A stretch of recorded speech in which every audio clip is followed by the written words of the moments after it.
In terms of story and plot, are there going to be, I guess, penalties, or do people react differently if you're like a good Sith or a really evil Jedi?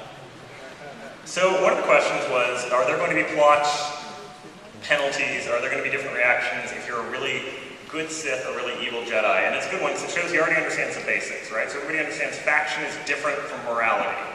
You can be a light side Sith. In fact, you're starting at a very different place. So yeah, there are definite plot reactions. There are definitely people who will come to reinforce one thing or another. Luckily, most of the people that you're dealing with as NPCs can't see your bar. And we no longer give light side, dark side points for talking a good game. Okay, we wanted to allow you to be snarky, and it doesn't make any sense with the separation of factions for a Sith to go up to his master and say, just so you know, I'm light side and I like duckies and rainbows. He's gonna get stomped. They do rule, I'm with that. With duckies and rainbows. Yeah, clearly.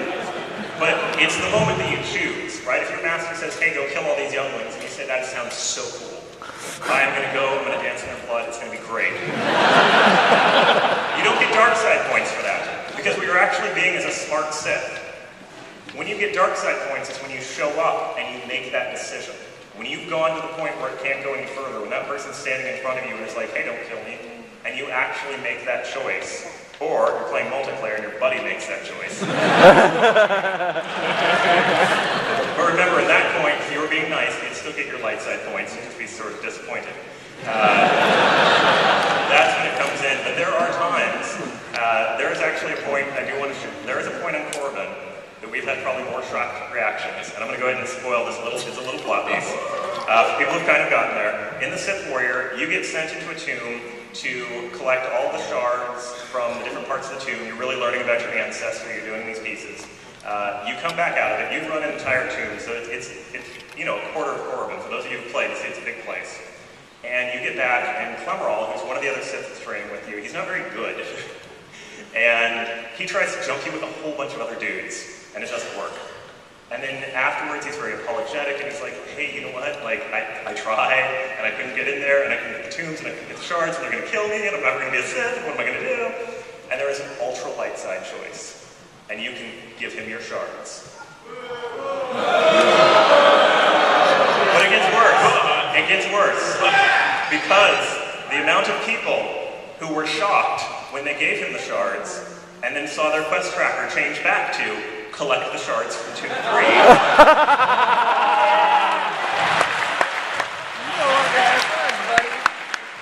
And came to me, and every time they objected, I said, well, why did you give them your shards? And they said, I didn't think the game would let me. Being a light side Sith is hard. Being a dark side Jedi and getting away with it is hard. But these are some of the more fun and interesting challenges in the game. One of the things that BioWare has always believed is it is the choice to be able to go dark side that makes being heroic actually heroic. If you don't have that in front of you, then you just did what you had to do, not what you chose to do. Well, you got to run the whole tomb twice. You probably got a lot of experience. Over on the right. Hi, you're showing a lot of like throwbacks to the first KOTOR game with this, with all the Revan stuff in HK-47. I know you guys didn't make it, but will there be any references to KOTOR 2 in this? Absolutely. Okay, so the question was KOTOR 2. So here's the issue. People have said that, like, oh, we keep seeing Revan, we keep seeing this stuff. What happened in KOTOR 2 was odd, was in a very strange sort of corner of what was going on, and outside of the Jedi, most people don't understand it. So you don't see a lot of it on the galactic scale. In the timelines, you don't see them talking about what was actually going on with the Sith, because it wasn't like the giant civil war. It was this very, very odd thing that was happening in the back, very specific to what was tearing apart with the Force.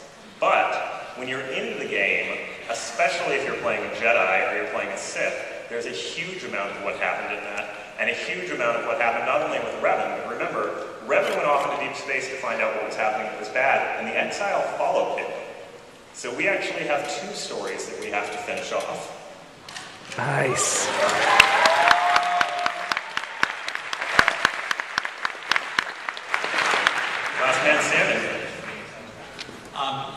gameplay footage we were watching the four of them play, the Jedi Consular didn't look that appealing. He just kind of sat there and heal.